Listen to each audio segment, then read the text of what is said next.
All by myself. Yes, I am. It's a different podcast today. I am here all by myself. Yeah, I thought I'll give my husband a little break because he's been producing videos like crazy. I'm Suen. Welcome to Dreaming of Chasing Mice. It's a little podcast me and my husband started just to talk about life and things that we've been interested in. I treat it like a mini vlog almost, instead of being cool like David Dobrik and going around filming my friends and things outside. I'm just filming myself here and just sharing stuff that maybe you'll be interested in. And today, I am going to share something that I've been looking into a little bit more since the quarantine, or in Malaysia here we call it the Movement Control Order, or MCO. So I'm going to launch right into it after the theme song.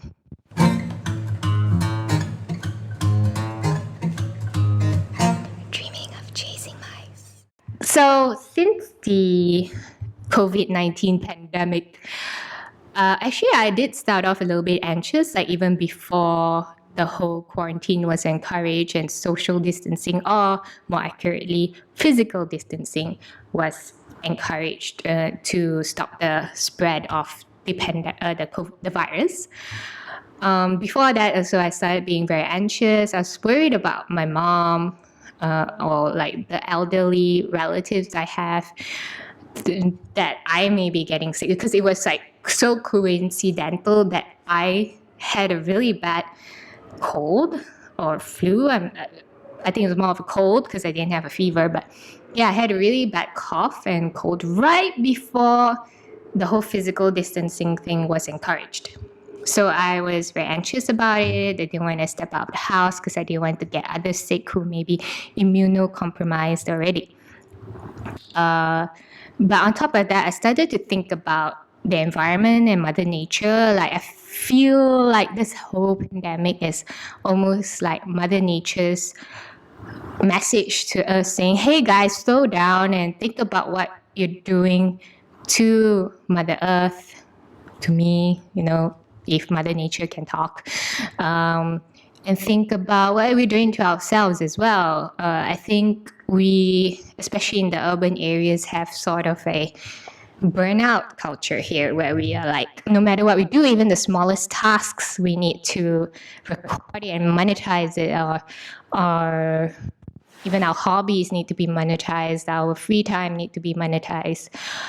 And it was really tiring. And I was talking to my husband about how we have really advanced through the modern world. If you think about it, we used to have to plant our own food and transportation and connecting with each other whenever that convenient. And if you think about it, and even as because now we can go out here in Malaysia and drive out, and notice like there's so many buildings, all this development has sprung up really quickly if you really think about it. And maybe in some ways it's like a message right now, this whole pandemic telling us, hey guys, like slow it down a little bit, be a little bit more grounded, rooted in where we came from, I guess. I'm not very, very philosophical, but I just got this feeling, right? And while I was being anxious, maybe some of you have done this as well, searching up info about COVID-19 and all that. I started thinking about this as well, the whole Mother Nature thing. And that got me looking into zero-waste efforts and environmental efforts and even minimalism. Because like I said, it got me thinking about maybe we should go back to our roots, like go back to a simpler life.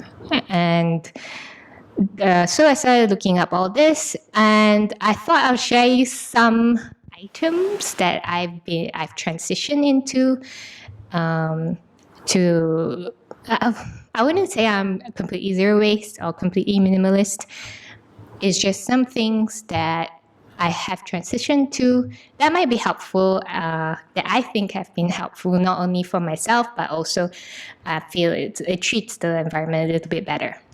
So I'm just gonna jump into this, and I'm gonna start with an item that's a little bit more familiar to most people. Here's a loofah, or at least half of a loofah that I've cut. I'll go a little closer for those on video who can see it. So it looks like this.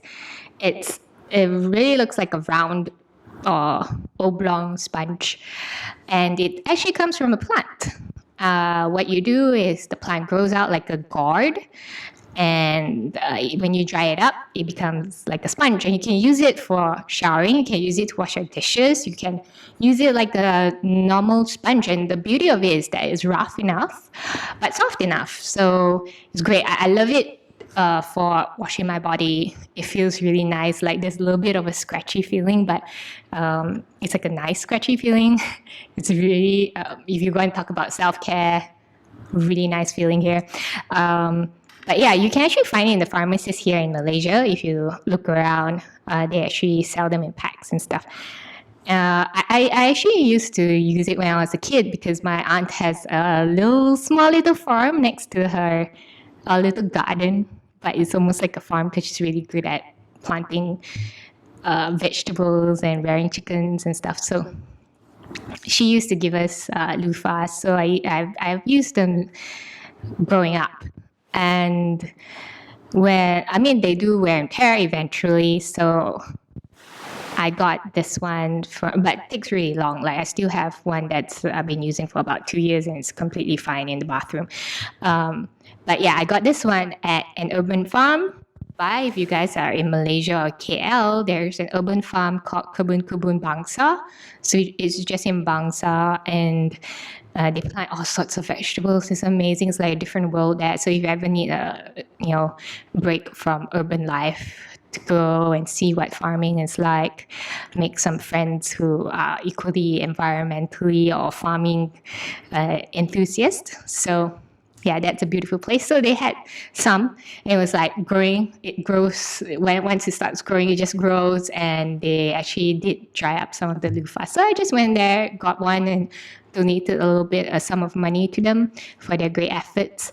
And yeah, and then I cut them up, and now I use them for washing my dishes, and I keep some for eventually when the one in the bathroom runs, wears and tears. So it's great. And so you can try and go get them at the pharmacies. And something else that's a little bit more like familiar, I guess, in terms of facial products. I suffer, if you can see some of my acne, those on video here, but those on the podcast, I do have acne scars. I do have PCOS, which is polycystic ovary syndrome, which I guess I've been having since I was young and didn't realize, which caused really bad acne, and hence now I have acne scarring. But overall, I always struggled with products for my skin, and then I decided one day. First of all, I went to a gynecologist and figured out there is a hormonal imbalance, and I've been taking folic acid and vitamin B, and that actually suddenly helped quite significantly with my skin and, more importantly, my health. But yeah, in terms of skin products, I wanted to use stuff that's a little bit more environmental as well. So I found that Claire Organics, which is a local brand, guys, Malaysian brand, Claire Organics, and there are a lot of, if you're not from Malaysia, look out for brands that are promoted by zero waste shops, and also just look out for natural ingredients. Well, of course, do your homework. Like for me, I did try just concocting my own oils and stuff by buying the pure jojoba oil and stuff and just slapping it on my face. Okay, that wasn't a great idea. But so that's why I really like Claire's. I don't know what kind of oil grade they use, but it's great. It seeps into the skin. It smells nice. They know how to mix the stuff so that it smells nice, but it's still good for your skin. So I love this one because it's a sunscreen plus moisturizer, because I'm super lazy to have too many products to be slapping on my face. And my other favorite one is, not sponsored by the way, just sharing. The other one, rose hip face and body oil. I love this stuff. It smells really nice. So I put it on right before I sleep and I feel like, oh, so pampered. Talk about self-care again. But yeah, it just makes me feel nice about things. And also I'm really like sensitive to oil. It would just like clog up my pores almost instantly whenever I use oils on my face. But this doesn't do that at all. It does seep into the skin really easily. Again, I don't know what grade. I wish, I could do it myself, but they have rosehip seed oil, jojoba oil, organic virgin coconut oil, rose geranium oil, and all ISO certified Australia. So I don't know, maybe you can get it in Australia, I'm not sure. But 100% handmade, all natural, fresh, fair trade ingredients. But the extra environmental factor about this is that they are a little bit of a small bottle, but I find using a little bit goes a long way. But besides that, once you're done, you can actually go back to the store, especially if you have 10 bottles. You can go back with the empty bottles, go return it to the store, and they'll give you a 20 ringgit cash voucher. And I know 20 ringgit is not a lot compared to what you spend on this stuff. Again, I still think the price is quite reasonable because you don't need a lot and it goes a long way. But yeah, you get 20 ringgit cash voucher, and most importantly, they recycle it and sanitize it and reuse the bottles if possible. So, but side note in terms of skincare, my friend did introduce me to The Ordinary. And I guess it is quite sustainable because in terms of packaging, it's very simple. It's a glass bottle, so you can definitely recycle it. In rubber, most of it is glass and just a little bit of plastic here, which you can also recycle and just separate it out once you're done. And yeah, the ingredients are pretty straightforward as well. It's not like a whole freaking list of it. This one here I'm using is a niacinamide. I don't know how to pronounce, but yeah, it's just 2 types of ingredients in here and it's all good. Don't ask me too much. I don't know much about that. Like ingredients for face and stuff. I'm just telling you what feels good for my skin and what has been helpful. Oh yeah, and I'm just holding up here a bamboo toothbrush. The bristles are still plastic. I got this again in Bangsa. It's a zero waste store, one of the first zero waste stores here in Malaysia called The Hive. If you've not heard about them, you can totally find them online. The Hive, like the Beehive Hive in Bangsa, you can find them online. They deliver, and when they deliver, they use like eco-friendly packaging. And yeah, so the body of it is bamboo. One downside is that it's a bit humid here in Malaysia, so you might get some black spots on it, but it's completely fine. Just they do have like a little toothbrush handle thing or holder thing where it just sits quite nicely on your bathroom sink, and then it will dry properly. But I was too cheap to buy it, so hence I have this little bit of black spots on my toothbrush, but it doesn't affect anything really. And I just try to keep it as dry as possible. But yeah, the bristles are still plastic. I know that there is a shop, unfortunately, closing down, but hopefully they'll still be online. It's called Frangipani, also based here in Malaysia. They do sell horsehair bristles for toothbrushes. So that's that means the entire toothbrush is biodegradable. But for this one, so once you're done, it's too condemned to use anymore, you just need to take out the plastic bristles. And I'm not sure what the recycling procedures are like here in Malaysia, but technically you could recycle the plastic bits, but I think it's a bit small. But yeah, but at least it's a little less of a waste than like the whole toothbrush being plastic. And yeah, the bad thing about plastic is that when it goes into ground, it releases toxins. So that's why I want to put as little plastic into the grounds or into our landfills as possible, for next generation. And in fact, even our generation is feeling it right now. We have what I learned from an environmental activist and NGO founder, Baida. Shout out to Baida. She shared that actually we have very, very little fresh water in our environment right now, which is quite scary because, we humans need damn a lot of water. But anyway, I digress. Let me move on in terms of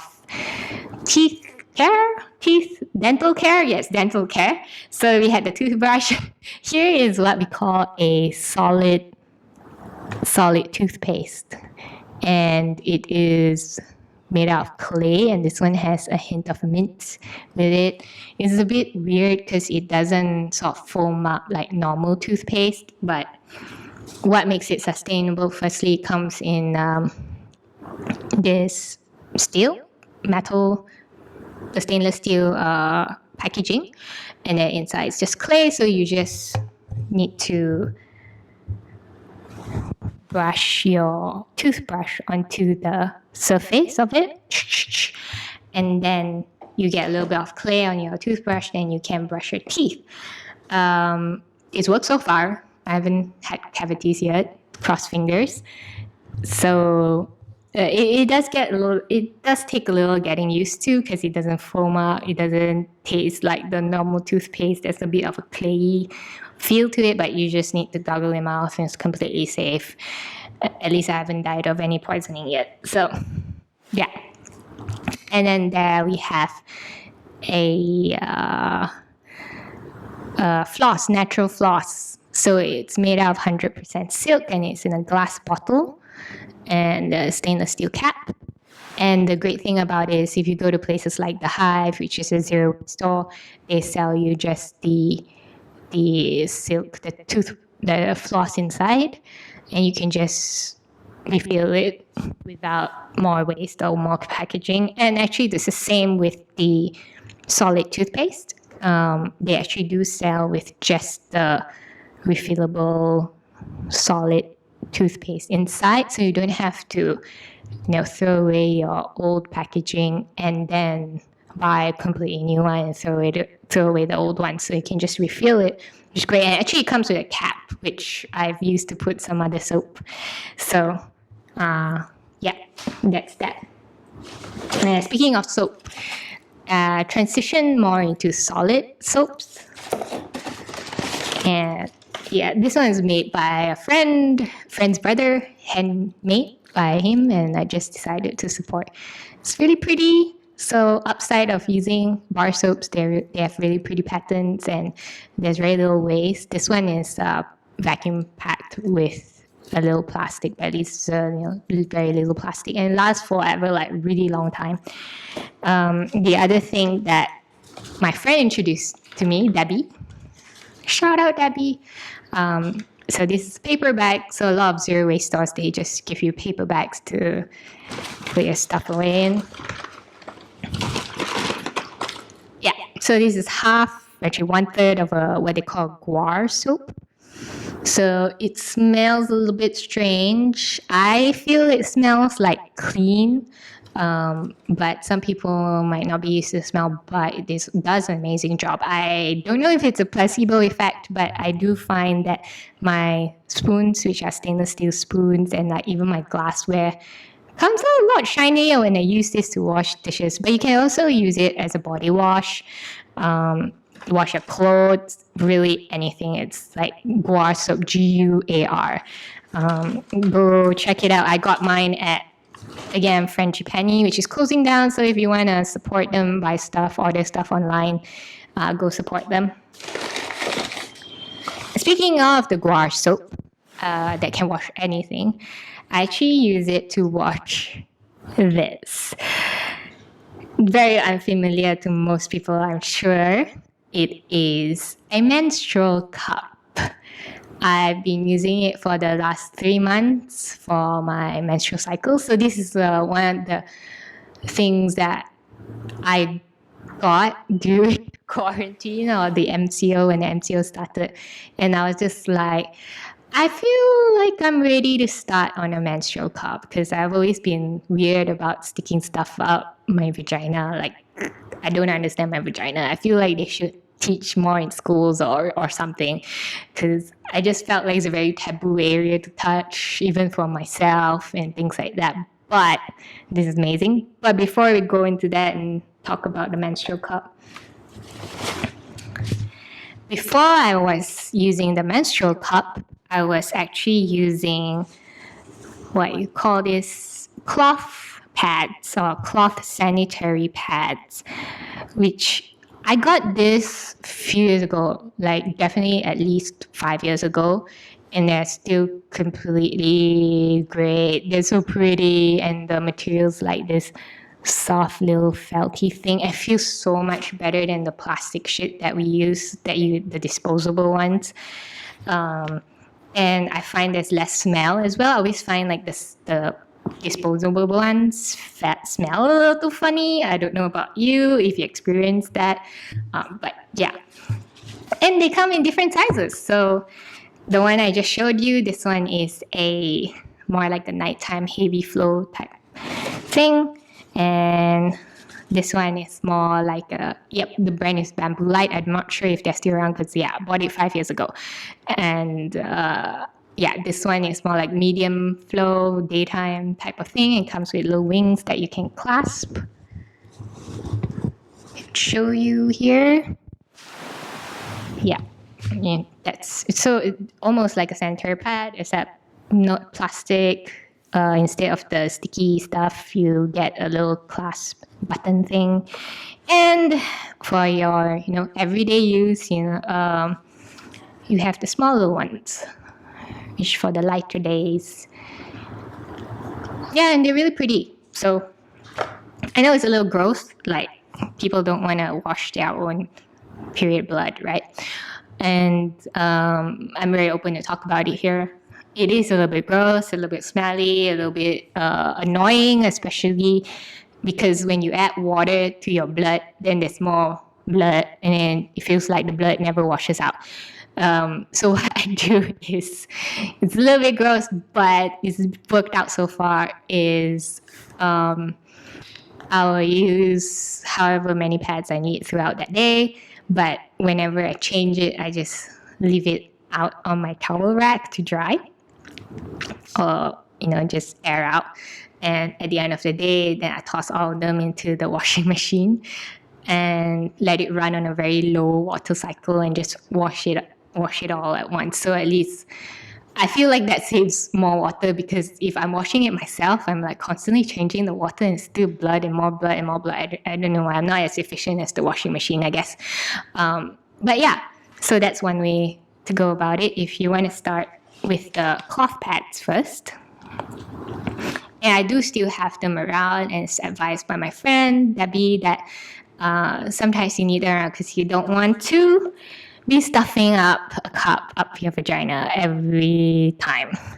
Yeah, especially if it's a low, slow period or light period day. It's a little bit like annoying to still stuff this up your vagina.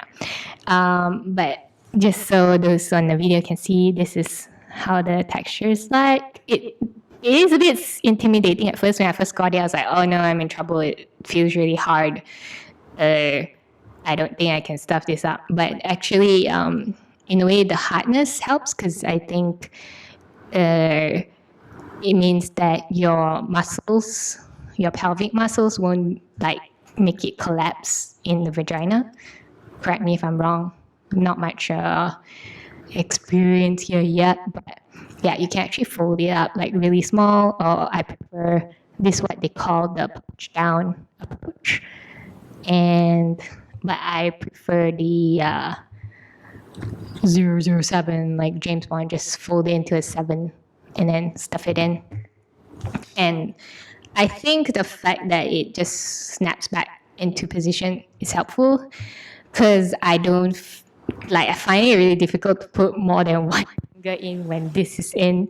So sometimes I just okay, it's in, but you have to make sure that this doesn't stick out. So that's the indicator that it's fully in. Then I'm like, oh, it's in. And by right, you're supposed to like press around the bottom side so that the air pressure releases it to come back out like this and be in a cup shape. But sometimes I just sort of, okay, it's in, yay, and then I just leave it and walk around. So it might be like halfway, not fully open, but because of its more stiff nature, it eventually I feel like a weird pop, and it's in position already. Yeah, I'm sharing you with my lazy methods and techniques if you ever want to try. The one I got here is a mini, which means only 15 milliliters. When it's full, it's 15 milliliters. And how you know it's full for me, it's like I can start feeling like the blood leaking out. And when you go to toilet, you kind of hear like bubble, like brr, brr. Yeah, that's usually means it's full. I found it helpful because I never knew if I had a heavy flow or not, because when you look it up online, they just tell you like, oh, average flow is X amount of milliliters. And I'm like, I don't know how many milliliters I am, dispensing into my pads. But this was really helpful and made me realize that, oh, actually, I have a heavy flow. I always thought it was normal, but I do have a heavy flow on the first 2 days of my period. So, and it's really easy, this one. So when it's full, you just go to the toilet bowl and you bear down, or, it's a little bit of a feeling like you're queefing. If you don't know what queefing is, look it up. It's like farting from your vagina. Anyway, so once I do that, then it comes out a little bit. Then I hold on to the rough little grooves here, and then I squeeze it down, and so you kind of twist it to release the pressure, and then it comes out. Usually it comes out like a C fold, because I don't know, that's how the opening is like. And then because I'm already at the toilet bowl, then I just sort of look at it briefly, and then I just toss the blood down the toilet bowl and just wash it off. So yeah, I really like this, and it's easy. So those are like, I guess, mainly the health, more sanitary hygiene care side of things. And if you notice, I've been having this ball here. Reason being, I got rid of my study chair, so I don't have like a proper chair. And then my husband had this exercise ball hanging around that he never used. Yep, so I took his ball and I'm using it to sit at my desk. It's bouncy, I love it. And yeah, Lucy is in my way as usual at the screen, but yeah, this is how I work at my desk. And a few episodes ago, we talked about selling our bed away and sleeping on the floor, and this is it. This is how the setup looks like. These are blankets. We put it at a little shelf that we already had on the wall. And how we cushion ourselves is by using this duvets we already had lying around or that we used before, and then we have a bolster here to at our legs, because it's great to put your knees up when you're lying flat to relax your lower back. And this is me showing you how comfy it is to sleep on the floor actually. And that's it. If you have any questions or like comments about how you've been doing things, maybe composting and stuff which we've started, let me know. Bye.